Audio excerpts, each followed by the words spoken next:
Namaskar friends, I'm Dr. Satyapal, Associate Professor of English, Government National College Sirsa. This lecture is being recorded under the aegis of Director General Higher Education Haryana. In this lecture, friends, we are going to discuss CM Joad's essay, Our Civilization. This essay is in the syllabus of BSc second semester in the subject of English. In our first lecture, we discussed the good points of our civilization, which are discussed by CEM Joad in the present essay. Now in the second lecture, we shall discuss the defects of our civilization. What are the bad points of our civilization?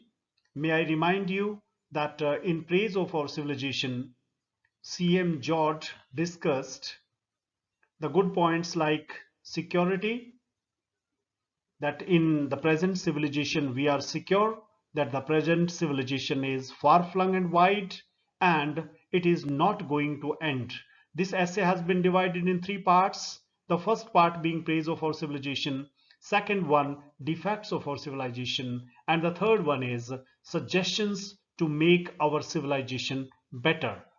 These are the three parts, and in this lecture we are going to discuss the second and third part of this essay, which is defects of our civilization and suggestions to make our civilization better.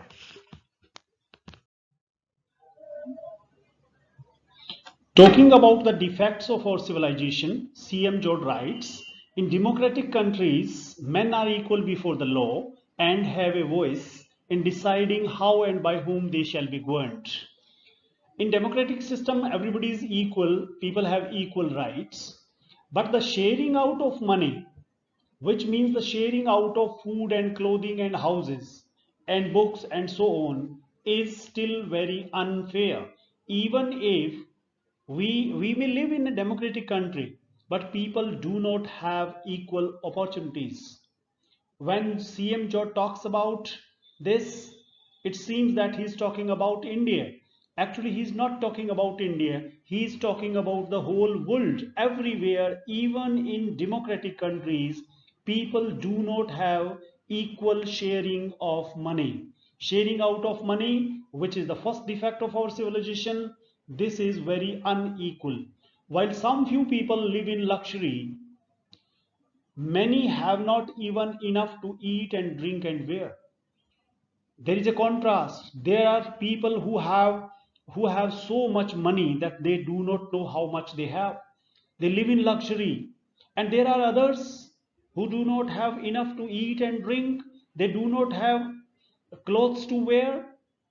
Even in the finest of the world's cities, thousands of people live in dreadful surroundings. The cities may be beautiful, the cities may be finest, but there are people who live in sorry conditions, in a sorry state. They live in poverty. They do not have enough to eat and drink. They do not have clothes at all to wear. This contrast, this unequal distribution of money makes our civilization bad. This is a defect of our civilization. Look at these people. They are dying of hunger. And on the same planet, there are people who live in such houses. Look at these houses. How much money has been spent on building them, decorating them.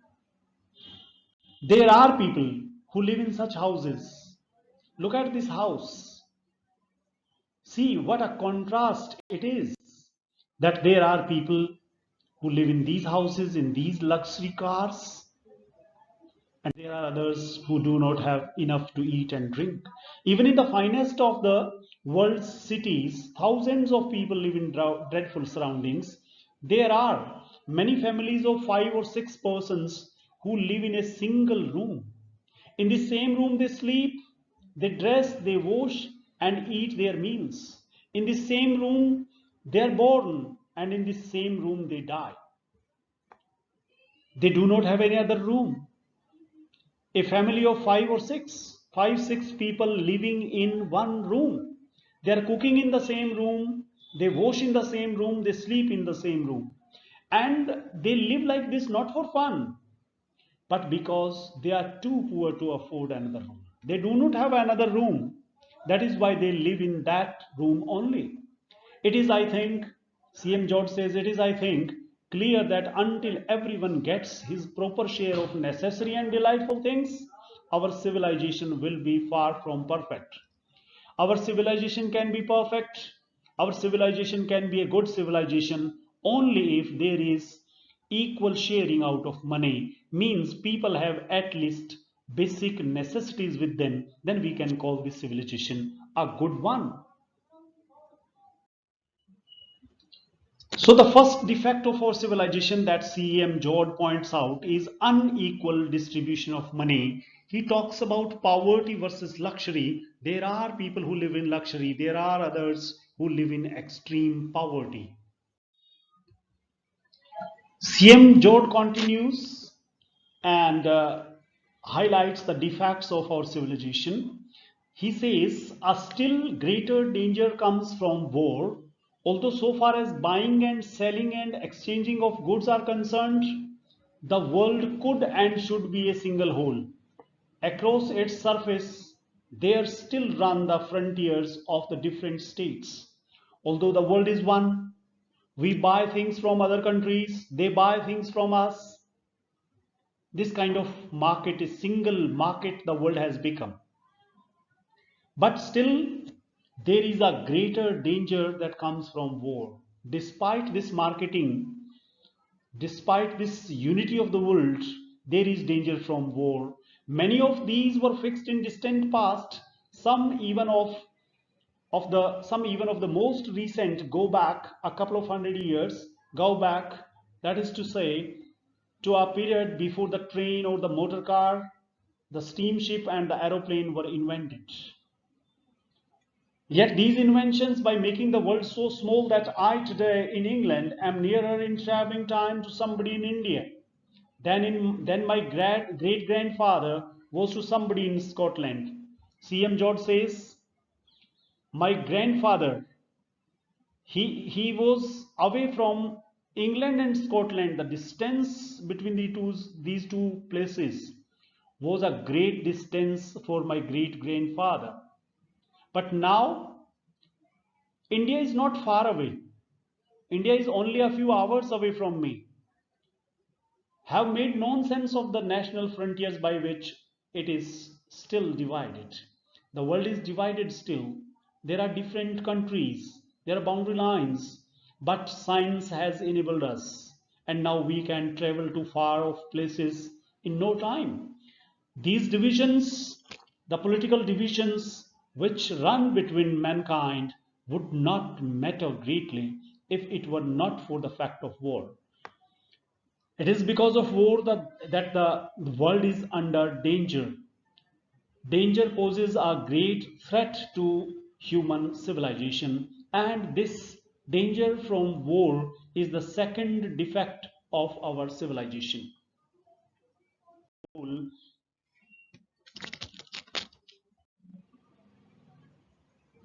Look at these pictures. These pictures show the soldiers fighting in the World War.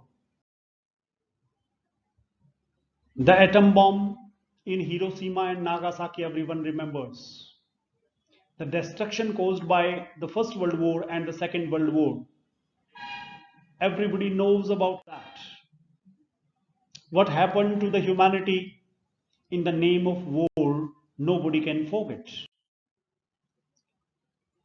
The First World War, which was fought between 1914 to 1918, and the Second World War, 1939 to 1945.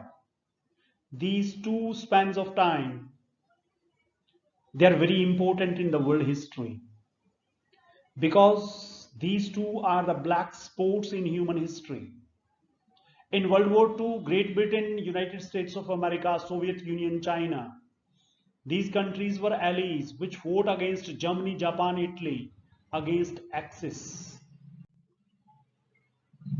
1914 to 1918, if you look back, then you will find that World War One, there were 40 million, there were 40 lakh people who died in First World War.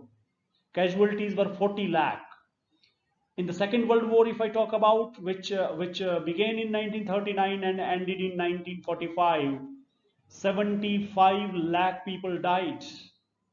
We did not learn a lesson from First World War. And imagine if a third one happens, what will happen? In 2020-21, India spent this much of money on defense. Pakistan spent this much of money in 2021 on defense. Why? Why to spend such a big amount on defense? Because there is danger from war. India feels danger from Pakistan and China, and Pakistan feels danger from India. That is why everybody is purchasing weapons.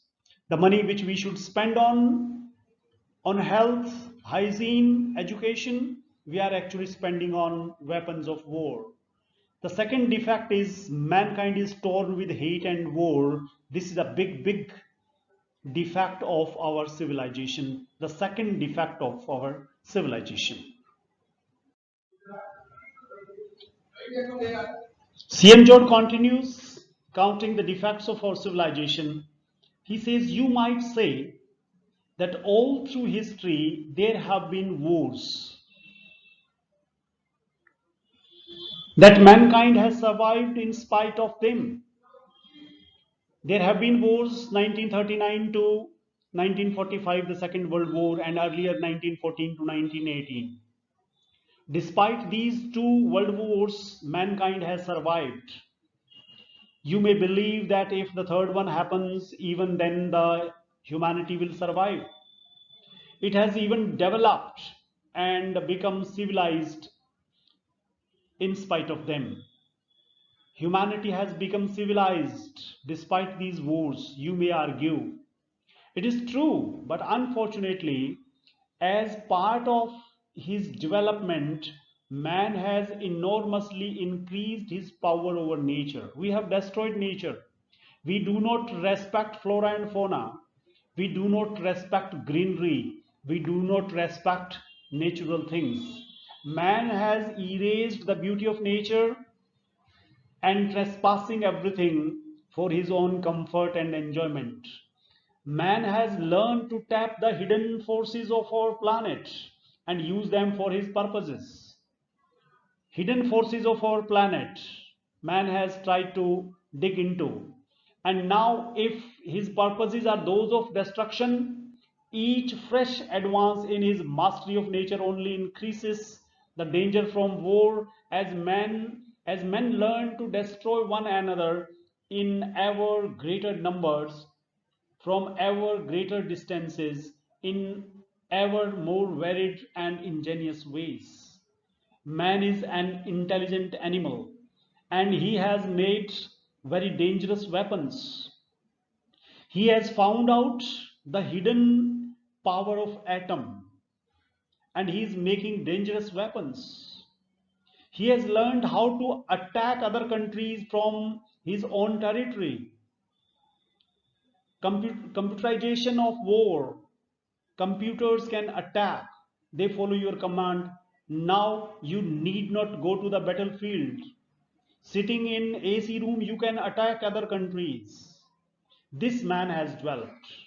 Man has now discovered how to release the colossal forces locked up in the atom. In consequence, as a result, the leading nations of the world are now making atom bombs. And may I tell you, we are talking to each other in 2021, and this essay is not written in 2021. CM Joad died in 1953. You can just imagine, he's talking in before 1953 and in the last around 70 years, how science and technology, how the weapons of destruction they have developed. In consequence, the leading nations of the world are now making atom bombs, which, if another war came, this is the greatest danger, would almost certainly be widely used. Atom bomb and other weapons man will use in the next world war if one happens. Nobody knows what the effect of dropping atom bombs on a large scale would be. You can never imagine what will be the impact, what will be the result of dropping of atom bombs in future. But it is quite possible that total destruction of civilization of the West, even of the other parts of the world, might ensue. It is for sure that human civilization will be destroyed to a great extent if one more world war happens. As somebody and the writer, the bottom line, the final line that CM Joad writes here, what a beautiful end of the topic, how he ends it. As somebody had jokingly remarked, in the next war, men will fight with atom bombs, and in the war after that, with bows and arrows. Man, if third World War happens, man will certainly fight each other with, with atom bombs. But after that, man will fight with bows and arrows. What does he mean? He means to say that after the Third World War, the whole humanity will be destroyed. No human being will exist on this earth after the Third World War, and after that, man will start from zero. Man will start afresh, and he will start fighting with bows and arrows.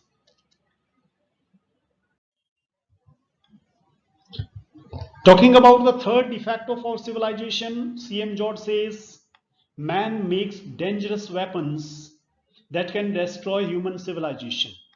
This is the third defect of our civilization, which CM Joad notes. He has noted three defects, as many as three defects, and he says, in the opinion of many, the only way to prevent this is to set up some sort of government for the whole world. All the countries of the world, they have their governments. CM Joad says, if we want to prevent war, a world war we want to prevent, then what we need to do, we need to set up some sort of government for the whole world. Two attempts have already been made in this direction.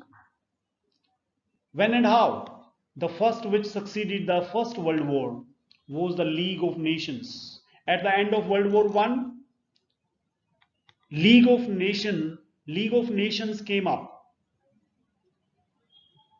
The First World War, which was fought between 1914 and 1918, between 1914 and 18, at the end of World War One, League of Nations was found, a kind of government of the world.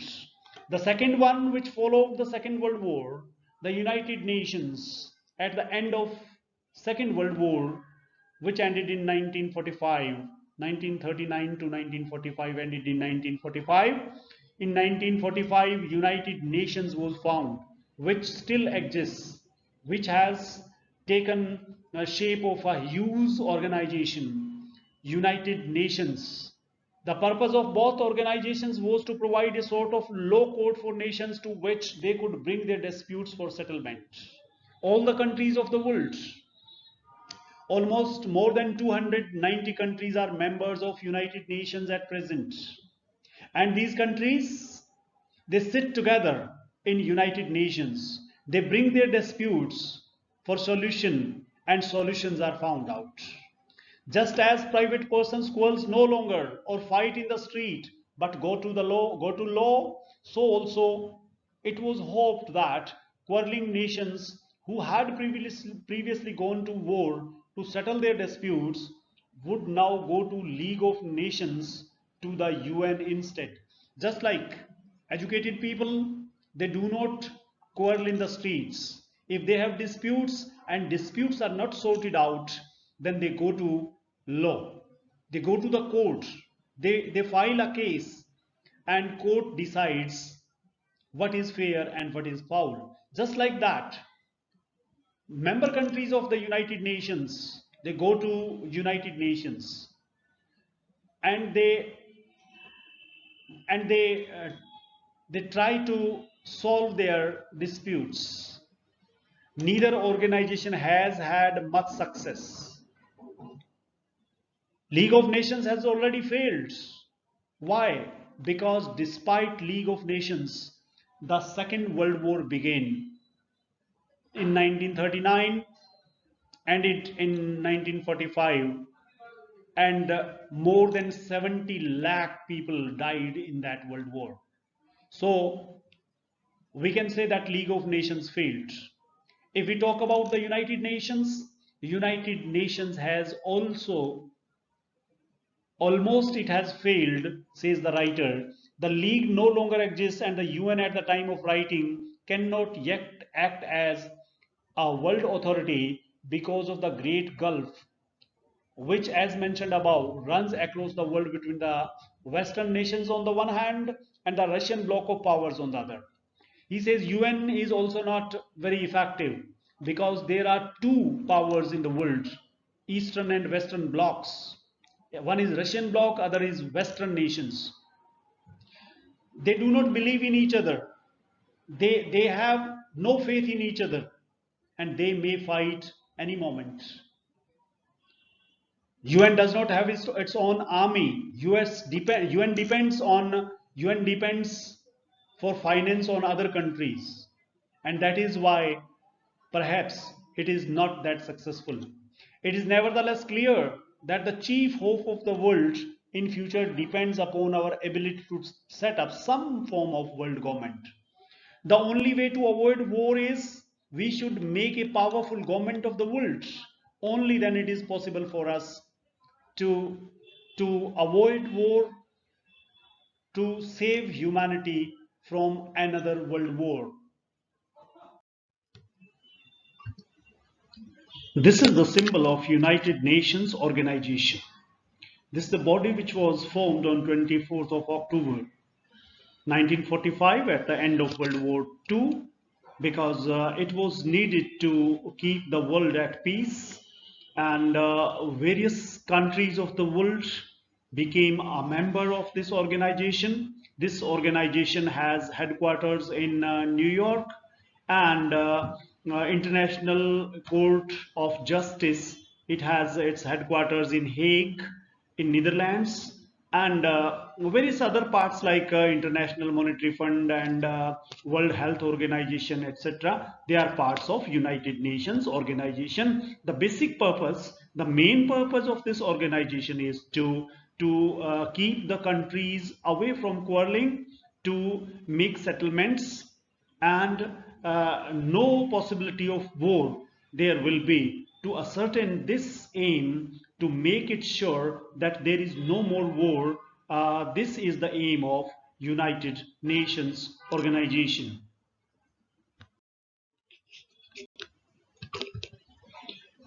Another defect of our civilization is, yet another great defect of our civilization is that it does not know what to do with our knowledge, with its knowledge. Science has given us knowledge. What should we do with this knowledge? We do not know. Science, as we have seen, has given us powers fit for gods. Science and technology, they have made machines, and these machines are very powerful machines, great aids to human beings in their work, in their hard work. Yet we use them like small children. CM Joad says that we use machines like small children. For example, we do not know how to manage our machines. And machines, as CM Joad says, I have already explained, were made to be man's servants. We made machines so that machines can serve as our servants. A computer can note down things for us, typewriter can write for us, a vehicle can take us away to great distance, and there are machines, washing machine washes clothes for us, cooking machine cooks for us. All these machines, they were made to be man's servants, yet he has grown so dependent on them that they are in a fair way to become his masters. Actually, we made machines to be our servants, but the situation is other way around now, and machines have become our masters. We do not know how to manage them.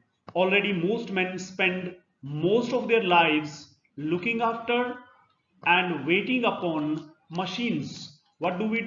We wait for machines. We wait for machines to work for us.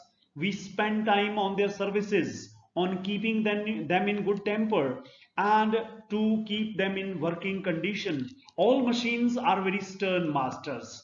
Machines are very stern masters. They must be fed with coal, they must be given petrol to drink and oil to wash with, and must be kept at right temperature. Only then they will work for us. We have to mind the temperature of the machine, whether it has been washed with oil or not, proper fuel is there or not. If one thing is lacking, machine will not work. This is how we have become dependent on machines. This is how machines have become our masters. And if they do not get their meals, a human being can work without meals for a day or for a time. But machines, if they are not given meals when they expect them, they grow sulky and refuse to work. Machines do not work without fuel and burst with rage. If temperature is not right, they can burst with rage. They can blow up and they can spread ruin and destruction all around. Machines are this kind of masters, this type of masters. So we have to wait upon them very attentively, and we have to do all that we can to keep them in good temper. We may or may not keep our life partner in good temper, but we have to keep our machines in good temper. Our partner may take pity on us and work without good mood, but if a machine is not in good mood, it will not work at all, however urgent it may be. Already we find it difficult either to work or play without machines. A time may come when they will rule us altogether, just as we rule animals. Machines, the essay was written before 1950. CM Joad imagined, and he foretold us that time will come when life will not be possible without machines. So the fourth defect that CM Joe talks about is that we do not know what to do with the knowledge, what to do with the time machines have given us, and we do not know how to manage our machines. This is the fourth defect of our civilization. And this brings me back to the point at which I asked a page or two back, what do we do with all the time which machines have saved for us? What do we do with the time that machines have saved for us? Machines have saved a lot of time for us. If I'm write a letter to 100 institutions, now I need to write one letter in my computer and I can send through mail to 100,000, 10,000 people in one go or in a minute or two. How much time has been saved? A lot of time has been saved. Now what do we do with this saved time? The energy they give us, the energy machines give us, they save for us. On the whole, it must be admitted that we do very little. The time which machines have saved for us, we do very little with that time. For most part, we use our time and energy to make more and better machines, but more and better machines will only give us still more time, still more energy. And what are we to do with them? Machines, the better machines, the updates, the better versions of machines, what do? They save our time. Better machines, they save our energy. Now what do we do with these machines, or with the time that machines have saved for us? It is a wonder that we do very little, says CM George. The third part of the essay is suggestions for making our civilization better. As I told you at the outset, that the essay has been divided in three parts. The first part deals with the praise of our civilization, second part with defects of our civilization, and third part deals with suggestions for making our civilization better. Now, CM George, what suggestions he has to offer for making our civilization better? The answer, I think, is that we should try to become more civilized, for the machines themselves and the power which the machines have given us are not civilization but aids to civilization. This is what CM George says. He says that we are using machines and machines give us power. The powers that machines give us, is that civilization? No, that is not civilization, but these machines, energy and power that machines give us, they are aids to civilization. As I said at the beginning, there is nothing particularly civilized in getting into a train, but you will remember that we agreed at the beginning that being civilized meant making and liking beautiful things, thinking freely. In this essay, CM Joad never talked about getting into a train. Dear friends, why? Because this essay has been extracted from a bigger, larger work, from a book. And in that book, in the beginning, the writer talks about getting into a train and that there is nothing civilized in getting into a train, which part has not been included in this essay. But he says that, but we will remember that we agreed. What makes our civilization? What makes us civilized is liking beautiful things.